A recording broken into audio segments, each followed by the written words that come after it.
ఇలా టెక్నీషియన్లలో మాకు ఫీడ్బ్యాక్ వస్తుంటుంది. ఫ్రెండ్స్ అందరూ ఫోన్ చేస్తుంటారు.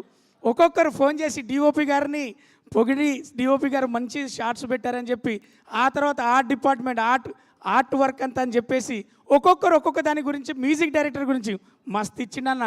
కొన్ని సీన్లల్లో భలే వచ్చింది. కానీ అంటే ఆ సీన్లో మనందరం ఇన్వాల్వ్ అవ్వడానికి కూడా మ్యూజిక్ డైరెక్టర్ గారు బాగా పనిచేసిల్లని చెప్పి ఒక్కొక్క క్రాఫ్ట్ గురించి కూడా మనల్ని చెప్పడం జరిగింది.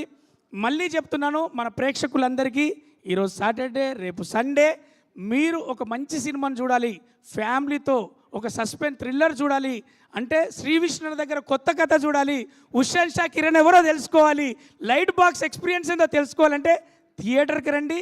చక్కగా ఫ్యామిలీతో మంచి పాప, మరి శ్రీ విష్ణు అన్న, సుదర్శన్ అన్న, చిన్నన్న దగ్గర నుంచి నా వరకు ఎవరెవరు ఏం చేశారో ఓ కొత్త కథ, మీరు ఊహించకుండా మీరు మెచ్చేటట్టుగా ఉన్నటువంటి చిత్రం ఖచ్చితంగా మృత్యుంజయ. థ్యాంక్ యూ మధ్యలో ఎందుకు నా వైపు చూసి మృత్యుంజయ అని ఒక రొమాంటిక్ లుక్ ఇచ్చావు? అంటే ఇప్పుడు వాళ్ళందరూ చూస్తారు, వాళ్ళందరూ ఒక్కొక్కరు వీడియోలు చూస్తారు, నువ్వే నన్ను చూస్తున్నావు, అది నాకు చాలు కదా. నేను ఇక్కడ నుంచున్న ప్రతి ఒక్కళ్ళని చూస్తాను. తర్వాత నేను ఇక్కడ ఎంట్రీ ఇవ్వాలి కాబట్టి. లేదు రచ్చ, అందరు నీ వైపు చూసేలా చేశారు. సినిమా పరిగెడుతుంది అన్నారు కదా, హీరోయిన్ పరిగెత్తుతూ ఉన్నారు కదా, దానికి లీడ్స్ ఇచ్చినందుకు థ్యాంక్ యూ సో మచ్ నువ్వు సినిమాలో. థ్యాంక్ యూ రచ్చ. సో ఇలానే మంచి మంచి రోల్స్ చేస్తూ ముందుకెళ్ళాలని మనస్ఫూర్తిగా కోరుకుంటూ ఉన్నాము. అండ్ అఫ్ కోర్స్ ఇందాక చెప్పినట్టు లైట్ బాక్స్ మీడియా ఏదైతే ఉందో, అండ్ అలాగే